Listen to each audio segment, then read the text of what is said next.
Hey guys, my name is Sandy. I'm a licensed realtor here in the Central Florida area. Today I want to do a video for you on is it cheaper to rent or to own?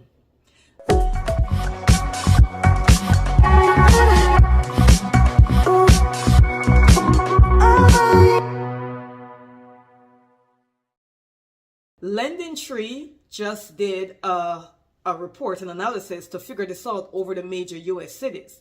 So we're going to jump right into it.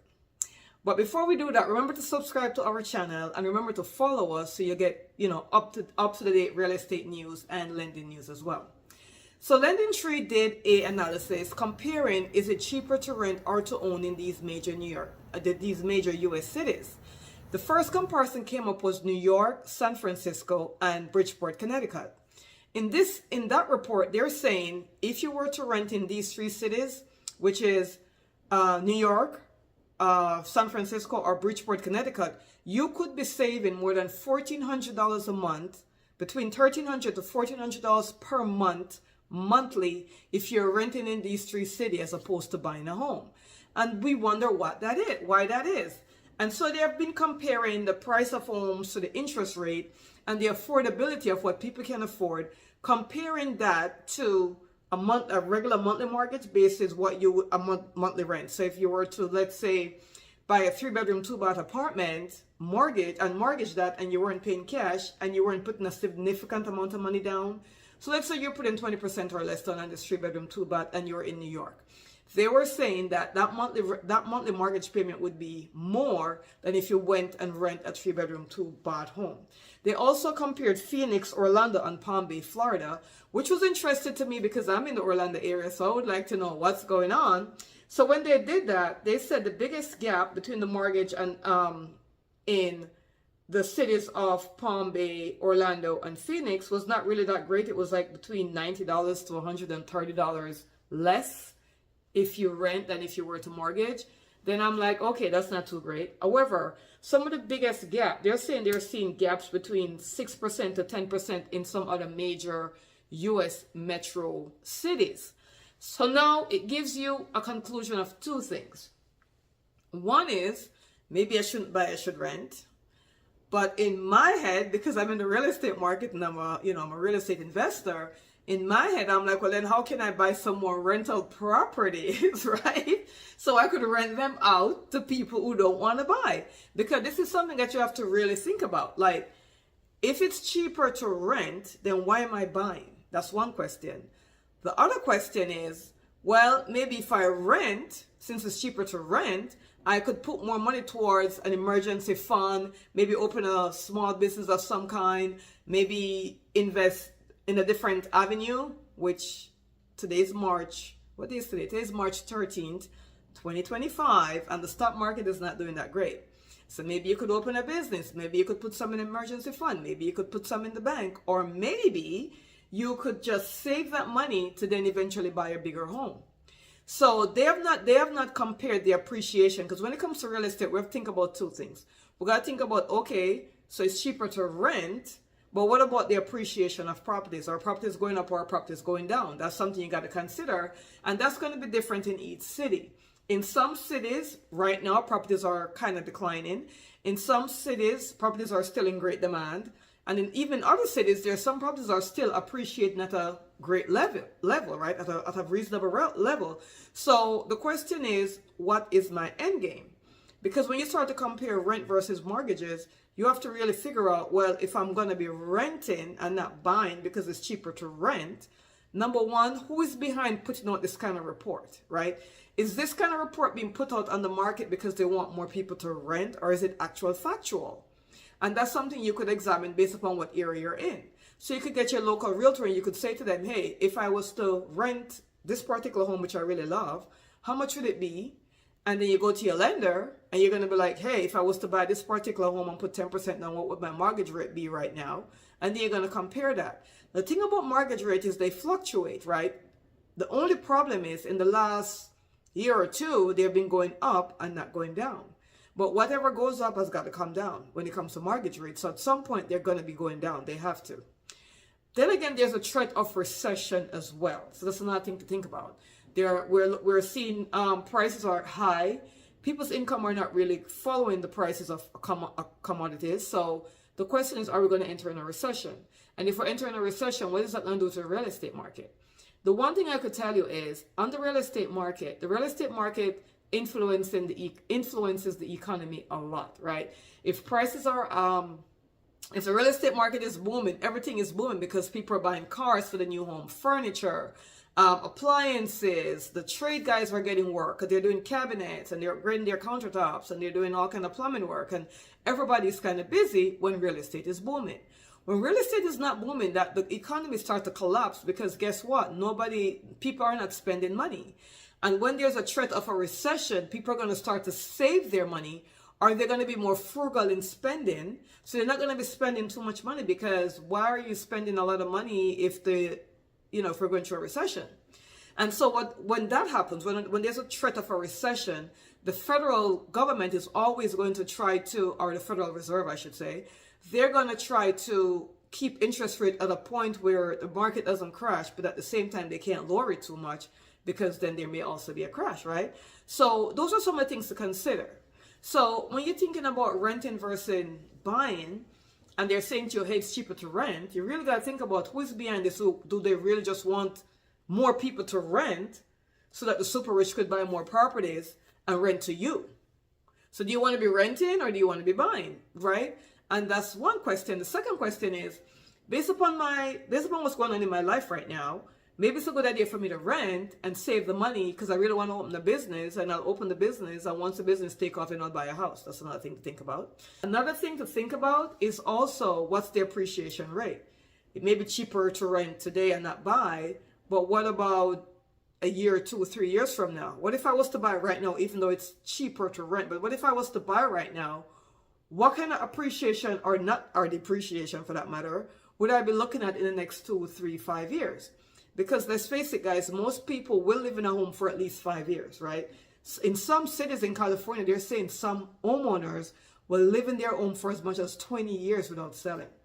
So based upon where you're living. So if you're in it for the long haul, and I buy today, and my mortgage is higher than if I was to rent, but I intend to live in my home because I really love it for the next 5 years, what is my appreciation going to look like in 5 years from now, right? What kind of gamble am I willing to take? Because it's going to be a gamble. Nobody knows this, right? But if we look at the history of real estate from the beginning of time, real estate do tend to appreciate. And yeah, don't kill me. I already know about the 2008, 2009 market because I lived it. So 2007 to about 2011, we went through a great recession. Market price fell. The market just completely crashed. The real estate market did. But it rebounded. And I'm a living testament of, I had a townhome.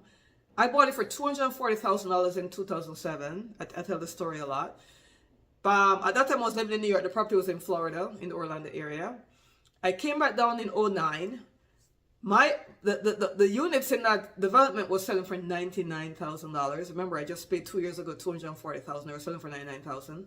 I called the bank.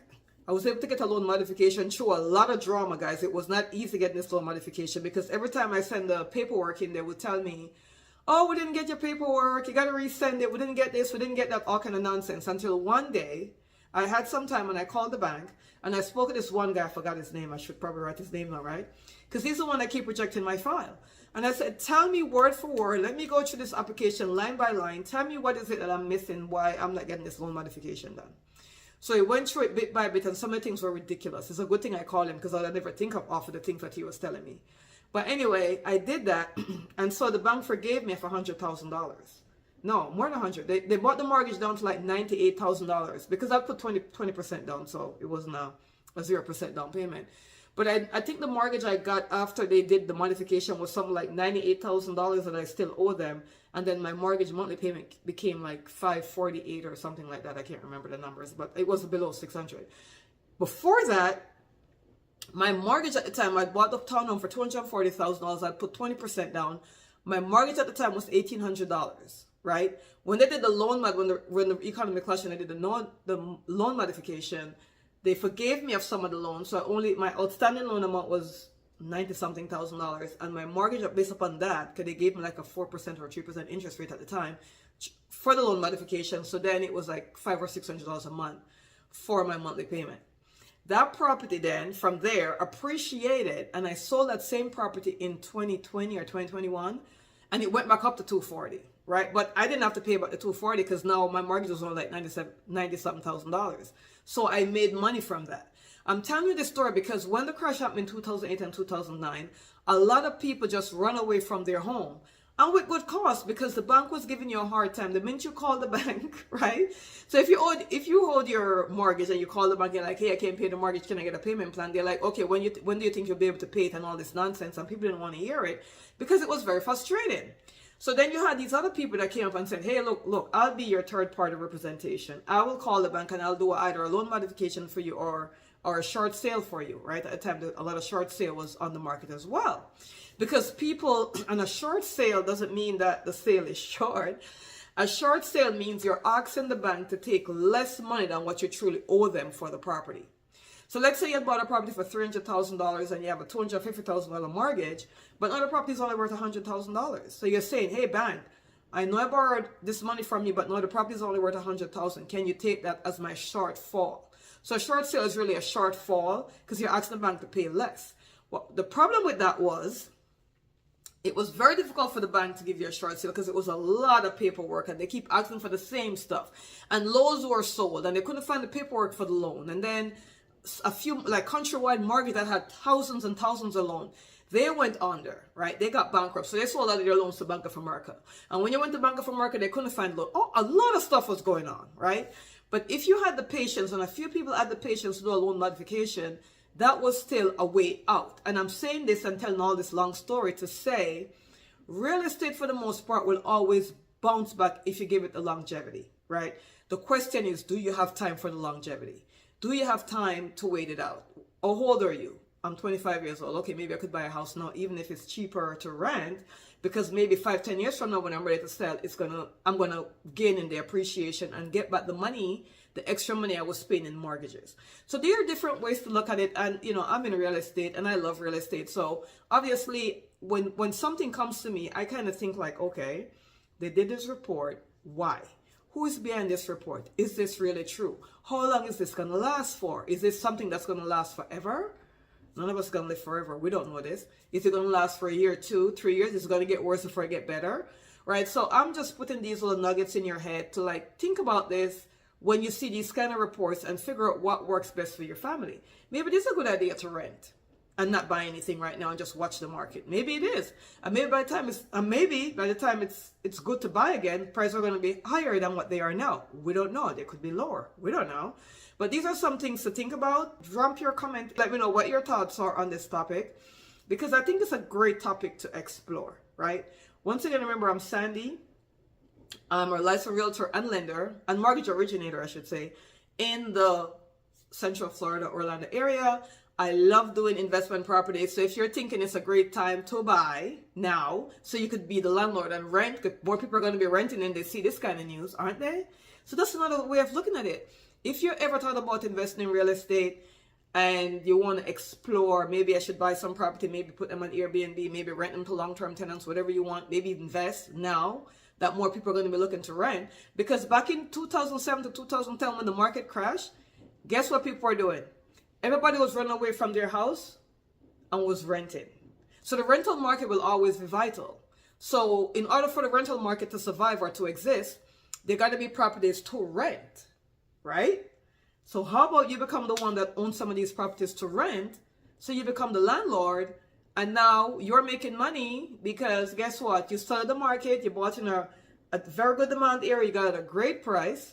Because since it's profitable more to rent, guess what? The homeowners are going to be selling for less, right? So that means that in these areas that you're talking about, it's going to be harder for someone to sell their property, which means they'll be more negotiable, right? So then it's a great way to pick up rental properties as well.